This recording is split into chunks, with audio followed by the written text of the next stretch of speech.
All right, guys, welcome back. Hope everybody's doing well. We're going to get into this really quick. Did Trump or is Trump about to crush the paddle sport and kayak segment business community, especially Hobie, in 2025, 2026? If you guys been paying attention last night, you got the speech last night. Trump spoke to the to Congress, both houses, both chambers. They don't call it a State of the Union address after your first inauguration, so it's just kind of like a speech to Congress signaling what his plans were with the tariff scenario. And it isn't good for kayaks across the board. Whether or not kayaks are made in China, whether or not kayaks are made in Mexico, it isn't going to matter. They're going to get hit now with either a 10 to 25% tariff on top. Okay, and there's going to be probably no way around it, especially if you're in Canada or Mexico. That all is centered around the fentanyl. That's kind of been used as kind of the excuse for why those tariffs are put in place. And then the 10% tariff was automatically in place on China. And this isn't new. Trump did this the first term. But the market's changed, since the last time Trump was in office in terms of the kayak industry. It has gone from really stable to like a crazy run through the pandemic to just after the pandemic, and then it's basically just nosedived with inflation, sales, everything in the kayak segment. The 4.7% annual growth rate is not going to happen. That was predicted for by 2028. Not going to happen. Okay, if you talk to dealers, dealer networks, you talk to kayak shops, independent kayak shops where most kayaks are pretty much sold, especially in kayak fishing segment, because of the brands that are specific to a lot of the independent kayak dealers out there that used to not be available in your big box store. Well, that's kind of changing, and what has happened and why that has changed is the evolution of the ownership of certain brands, like say Hobie. Okay, Hobie is an iconic brand in America. It is, and so prior to being sold in 2021, it had been in private hands. Private company for about 26 years, up until that being sold to Maynard Industries in 2021 in a private equity deal. There's that again, private equity. You're going to hear a lot about private equity in the next 16 months, okay? Because this is the type of environment where it crushes business segments, okay? If these tariffs stay on for a long period of time, and they could get negotiated down, that's true, but the sales are not there to begin with, okay? This is all still coming down from the post-pandemic period. The boom in kayak sales when everybody was outdoors. And Hobie got bought in January of 2021, okay? Which was, things were pretty good, right? And then it's just been a steady decline really the last 3.5 years in the deal. A lot of independent kayak shops have sold or have closed. A lot of the dealers that you see are not carrying as many kayaks locally. A lot of them are taking orders, which creates another dynamic. So much has happened, with the ebb and flow of just the kayak bass fishing, that people have started to question, did kayak bass fishing reach its peak? And there's a lot going on, like for Hobie, that most people aren't talking about, and because most people aren't, they're not on the business side, they're not looking at that, like what's happening, what's driving things. You also got to remember with Hobie in 1997, okay. Think back if you can remember. Now, a lot of people may not even been kayaking at that point. A lot of people are in their first kayak ever within the last decade. Okay? But back in 1997, that's when Hobie patented the Mirage Drive that revolutionized kayaking, like pedal drive. You've got to give them credit. Again, iconic brand. But the problem that stemmed from what's happened in the marketplace for kayaks is the very fact that that patent came off. We see this in fishing all the time. Not just kayaking, but also in fishing. I mean, think the chatterbait, right? The patents come off. And when the patents come off, you get all kinds of crazy competition. Okay? And then it becomes a race to the bottom. Because it's who can offer the best platform at the most reasonable price to bring in consumers that were not in that market to begin with. Meaning, I may not want to buy a $2,500 pedal drive kayak from Hobie, okay, or more. What else is out there? Well, for years, there wasn't anything else out there, okay? Then there was, okay? And so other companies came in at lower price points and basically just ate at Hobie's margins for years, okay, with the pedal drive. Once that thing came out, I think it came off in 2017. And that gets you right into that pandemic period, right? So that's right during the first Trump term. Then there were tariffs, okay? So that impacted sales for the entire industry, paddle sports in general, but also, kayaks, canoes, boats, everything, okay? Okay, then you get into the 19 and 20 in the pandemic, coming into the pandemic, and you got all these orders and lockdowns. Everybody's going outside. Everybody's got a social distance. Everybody's buying a kayak, buying a canoe. It's great. Inventories. Then they got to ramp up production and inventory, right? And to keep up with that demand, okay? That, we saw the price increase, okay? A lot of that price increasing was due to tariffs the first time around, okay? Then obviously Biden came along in 2020 to 2024, and there was less. There was more of a environment. There was more of a stable business environment, for a lot of industries. Meaning there wasn't like a heavily tariffed environment. Okay, companies moved offshore. Why? Labor's cheaper. What did Hobie do?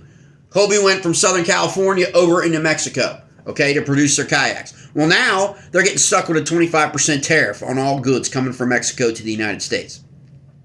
Canada, 25%. Okay? Doesn't look really good, does it? Like, it doesn't look like that was a really smart move, right? But you can never predict these things. Hindsight's 2020. But the reality of it is you already had a very expensive platform, brand, okay, with a lot of cachet, okay? And now you're getting tariffed on. You moved offshore. You moved to the southern border, okay? Crossed the border into Mexico. So in order to increase your profit margins, in order to be able to make that kayak cheaper, keep it at its price point, right? Well, that tariff eats into all that, okay? So it basically becomes, you spend all that money on infrastructure, all that money to establish that supply chain, all that money you invested in that, in the facility, to get all that, to basically break even, because now the kayaks coming over have a 25% tariff on them, okay? And you could have just kept making them in California, right?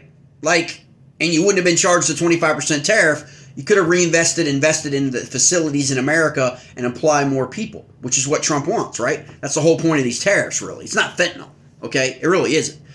You got to remember, it's not just kayaks being made in Mexico. 85% of the light trucks that are on the road in this country were made in Mexico, okay? So this is a big deal that may not materialize, because it could just be a bargaining, negotiating tactic for Trump. Could be.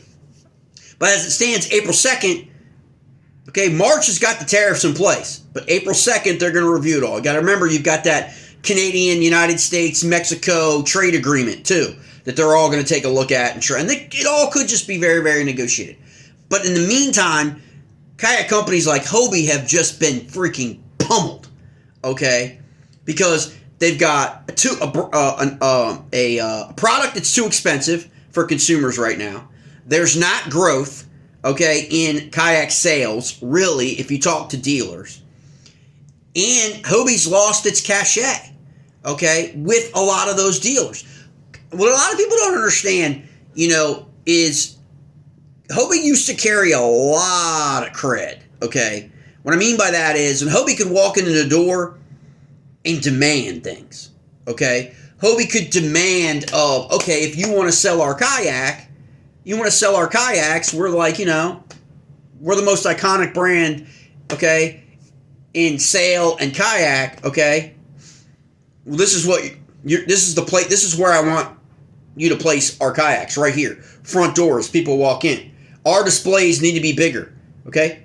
This is what happens in the industry, okay? This is what generally happens, okay? And a lot of this is coming back from feedback from people out there in the industry and in the business community, okay? That they could again, they earn that right, okay? That they could make demands of, it's called a dealer network. You didn't used to find Hobies at Walmart, okay? Or Dick's, or Bass Pro Shops, or any of those things, right? I mean, it was always at an independent dealer. You got a relationship with that dealer. They could service the warranties. They could do all that stuff. Times they be a-changing, okay? And you can see that. The ownership, there are rumors. I mean, I know there were a couple of videos out there. I got a couple of messages about it. I'm not privy to that. Like, there are rumors that Hobie could be back on the block to be sold again. Every business is on the block to be sold, okay? It's just a matter of what the dollar figure is. That's the world that's capitalism. That's the world we live in, okay? All public companies are on the block to be sold any day of the week. You just got to be able to buy up enough shares to have the majority stake, okay? Like, that's how it works. Private companies a little bit different, but there's always a number, okay? So that doesn't surprise me, especially in this environment. They got in at the top, okay? Maynard bought it at the top in 2021. Or maybe the top was probably 2022, but like right before the top, okay? And so they have made some changes at Hobie, but they're just behind it now. Like, and you got to look at that. Like, a couple other things about Hobie that a lot of people, in the fishing space, the kayak fishing space, don't understand is they don't just make kayaks. Okay, there's a lot of other stuff that goes on in Hobie in defense of Hobie. Okay, there really is. They got the sailing side. They had an agreement in place for about a year or two with SLS, okay, up in Rhode Island for their sailboats, right? Well, they terminated that agreement. Okay, SLS was like the worldwide supplier of like Hobie Kayak, like sailboats and stuff, right? People forget about that. That's another big chunk of where Hobie's revenue comes from, okay? And so they lost. They decided, Hobie, the new ownership, decided to walk away from that agreement, apparently, with SLS, and to take everything back in-house, probably in an attempt to streamline. But that takes a lot of money. That takes a lot of stuff in the big picture of Hobie, right? That it's not just kayaks, okay? A lot of people think, it's like, you got to remember this. This is almost 25 years, man. The Mirage Outback, I think, got released 25 years ago now. Like right now, this month. 25 years ago. The Pro Angler came out in 2009. A lot of people don't think about that. A lot of people think a kayak just started in like 2018. Okay? No. And so Hobie's been doing this for a while, and they built up their rep and their brand and their cred, but the market is just what the market is. The market tells you everything. And if you listen to consumers, Hobies are overpriced and too big, okay? And what do I mean by too big? Hobie doubled down on, this is just my opinion, and I know I catch crap all the time because it's a cult, okay? It is. It's a good cult. Not all cults are bad, but people are passionate about their brands. I totally get it. I respect it, okay? But I'm willing to defend my positions, but I'm also willing to hear what other people have to say to convince me that I'm wrong, because I spend my day looking at numbers all the time, okay? And I talk to dealers all the time. And I kind of ask the right kind of questions to get the answers that, from people. Whether it be a big box store, whether it be a sales rep, whether it be a marketing rep, whatever it is, okay? You got to understand, okay, the marketing side of what's happening in the kayak space right now. The dollars. Why are all the dollars? To all my kayak bass anglers out there who fish in tournaments, why is all the money drying up in all of the tournaments? Why is there less sponsorship in all of the tournaments right now? okay, on average, okay? Because the market is shrinking, okay? They don't have the capital resources, okay? What happened last time Trump was president versus now is when all that boom was happening in kayak tournaments and in kayaks, interest rates were next to nothing for businesses to borrow money to generate inventory. Virtually nothing, less than 1%. They could go to the window and they could get their loans, okay, big time, I'm talking millions, to build a factory, build facilities, build out inventory, keep Hobie in. When these guys bought Hobie, they were behind on what the demand was. So they ratcheted up production. And then they got stuck with that inventory. Because then the market began to come down. Okay? And so a lot of people don't see that. Like, why? What's happening with kayak fishing tournaments? Hobie Bass Open Series, prime example. Okay? Got nothing but love for that series as a series, okay? If you fished in that series, this is not a knock on you. This is not a slap on you at all whatsoever. This has nothing to do with the series, how the series was run and how it was, orchestrated and payouts and all that stuff. That's a whole nother thing. This has to do with the parent company using that open series as part of their marketing and not being able to continue to fund that endeavor. The loss of the Hobie Bass Open Series, guys, had nothing to do with you if you're an angler in Hobie. Had nothing to do with registrations. It really did. Now, I've did plenty of videos, okay? I called it 2 years ago that Hobie Bass Open Series would not be around much longer. That had nothing to do with the anglers or the people running Hobie Bass Open Series. It had to do with the business climate and understanding the business and the fact that you can't have 9% inflation and all of the banking windows for loans that are used to sustain growth for companies in order to produce their product, doubling and tripling at the window. They can't sustain it. And now in 2025, Trump was president again. But the difference is when he came into office before, the interest was minuscule. And he even made it lower, okay, during his first term, in the first couple years. Well, now in 2025, it's not. It's almost cost prohibitive for anyone, okay? That's how bad the interest rate climate is, okay? In 2018, it's just interesting. In 2018, okay, the last time Trump did tariffs, Jackson Kayak, okay, lost virtually, I think it was virtually 25 to 30%. Like, they got crushed in Europe because the tariffs that we put on Europe were reciprocated on our stuff, okay? And so I remember reading about how Jackson Kayaks back then, like, took it on the chin, okay, in 2018 when Trump was president, and for their European sales, okay? So that could have been part of the reason why people had kind of, said, like, it seemed like Jackson had kind of like, I think it's one of the better brands. If you're a river angler, it's definitely one of the best brands for kayak in the States. If you're a river basser, in my opinion, and this is another thing about Hobie is Hobie kind of had their platform heavy kayak. The tournament series kind of catered to that style of kayak. It was all lake and reservoir. Even today, Bassmaster does not have any rivers scheduled in 2025. It is lakes and reservoirs, okay? That sets up good for the big platform kayaks, okay? And they fueled that, okay? That they helped. Bassmaster and Hobie, obviously BOS, helped Hobie sales, helped NAR sales for the bigger formats, right? Platforms, okay? And they're more expensive.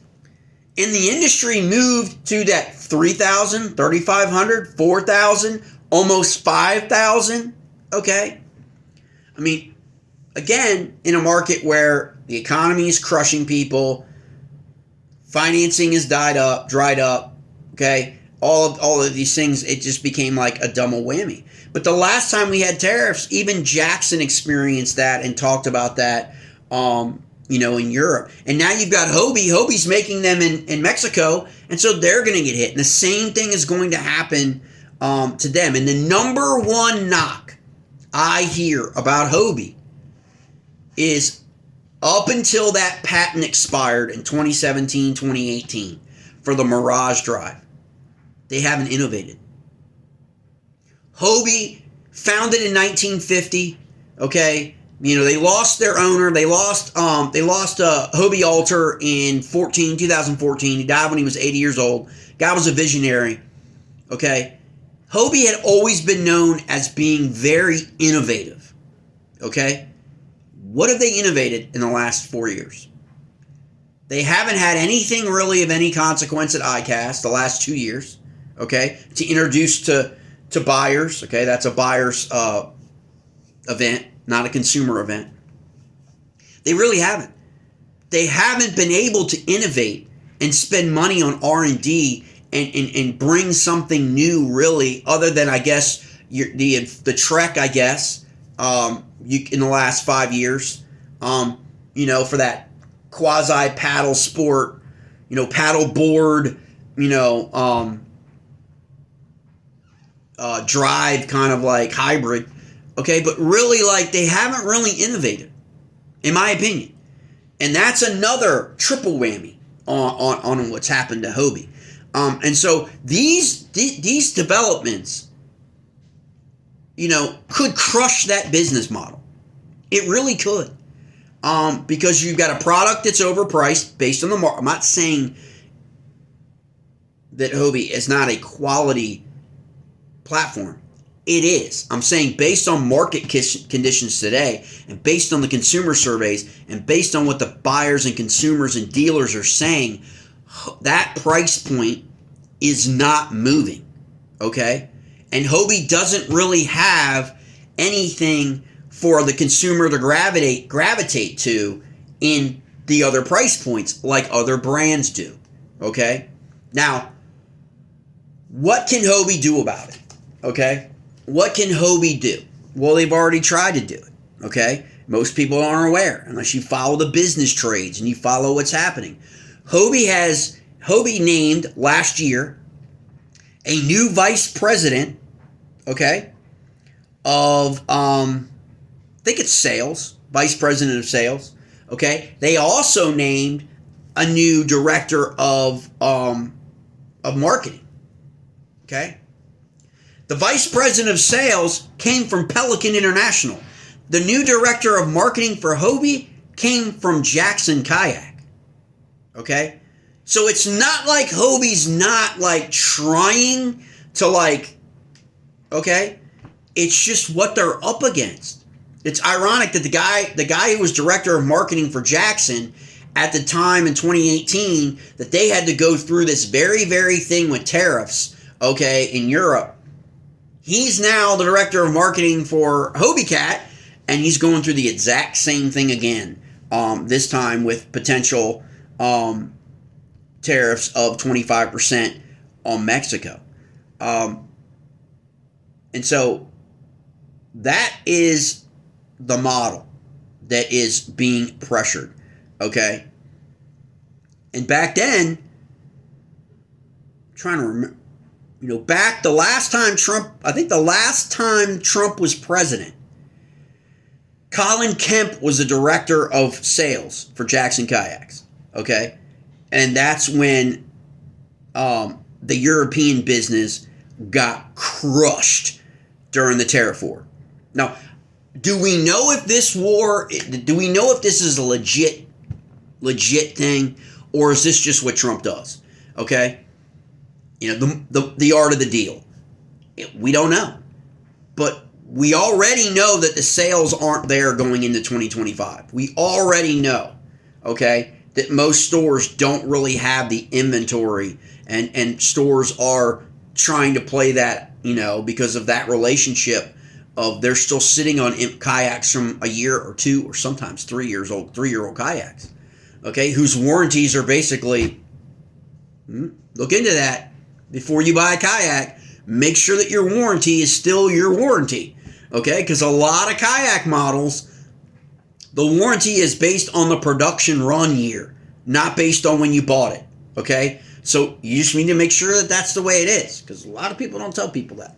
Unless some of the companies have changed it, that's the way that is. So these tariffs will absolutely decimate Hobie because they moved their plant and their production to Mexico.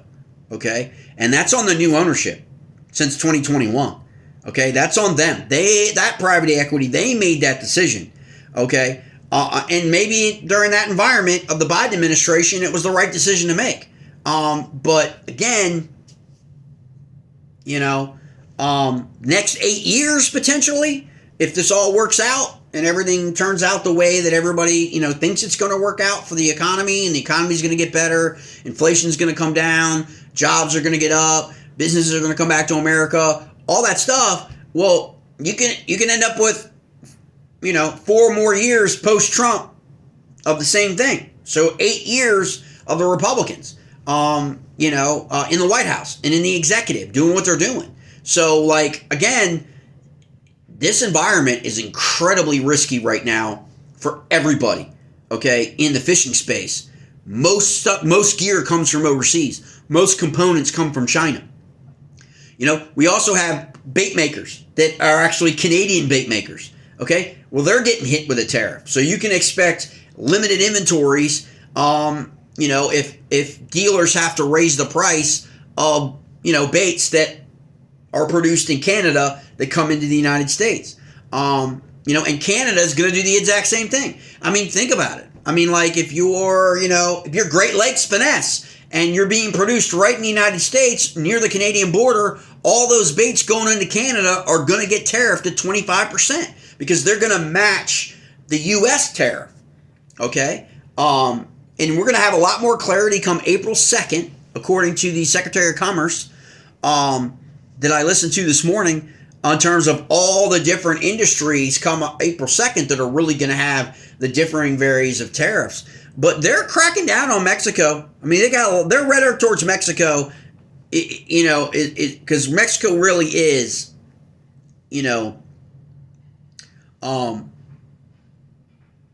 the border issue, of the last 5 years. It just is. Canada has its issues as well, but fentanyl and all that stuff, fentanyl is being used as a catalyst to do all of these tariffs. Okay, and they are going to impact, a bunch of things. And so people are going to be tight with their money, and they're not going to be willing to go out and buy a $2,000, $2,500, or $3,500, or $4,500 kayak, in this type of environment yet. And so, again, that's the situation. So, Trump's tariffs kill the kayak industry? The kayak industry's been around forever, it seems like. I don't think that it'll kill it, but it's going to put some businesses under a lot of pressure. Don't be surprised if you see a lot of consolidation in the next year in the industry, because that's just what happens. That's what's going to have to happen. The sales are not there for the number of brands and products that are in the segment. And you really have to look at people's cash, what people's balances are, and what their creditworthiness is, and their longevity to be able to borrow to get through this period. And it's a lot harder to borrow. And not only is it a lot harder to borrow, but you're borrowing at crazy rates. And so that's where the Trump tariffs are going to hit right now. They're going to land right now. They're going to land on anything coming from now, China. Europe is next, okay? Canada, Mexico, 25%, okay? China was 10%. Who knows what's going to happen with that in April? Europe is probably going to be 25%, according to, one of the news things the other day in terms of Trump's comments about it. So we're about ready to enter a period where, not only are kayak sales, dropping, all the financials are going up. People participating in kayak tournaments is dropping. you know, there's really no net gain. Okay, because like people have talked about this, it's like, well, obviously, you know, we just lost the Bass Open Series in the fishing community, so most of those guys are going to go fish Bassmaster. That's not growth. Okay, and maybe growth on the books for bass, you know, having over 200 angles, but in reality, it's not indicative of the entire space. It's people that were already fishing kayak fishing tournaments are just changing where they are fishing. So that's not really a good sign of growth. That's sustainable. And so until we see, you know, an expansion again in the number of events or the number of additional people nationwide participating in those kayak bass fishing events, that's pretty much a signal too that the growth is not there. The changeover and the number of kayaks right now that are available used for sale is at the highest level I've seen. I mean, definitely in the last 5 years. So there are a lot of people that are already trying to get out from under whatever kayaks that they currently have. But that's the state of the tariffs on the kayak segment. We'll probably follow up in about 3 months to see really what's happened here. And keep an eye on Hobie and see what happens with the decisions that Hobie has made. Remember the Bass Open Series was more of a marketing arm for Hobie, to really tap into the kayak bass fishing angler space, to really drive their sales home, and to increase their sales. Well, that part of the marketing for Hobie is gone now, at least for this year. And so whether or not they can sustain that, and all the pro staff and all the things that were involved in that, whether or not all that's sustainable or not in the current business climate is going to be interesting to watch. But that's just the update on the tariffs as of today.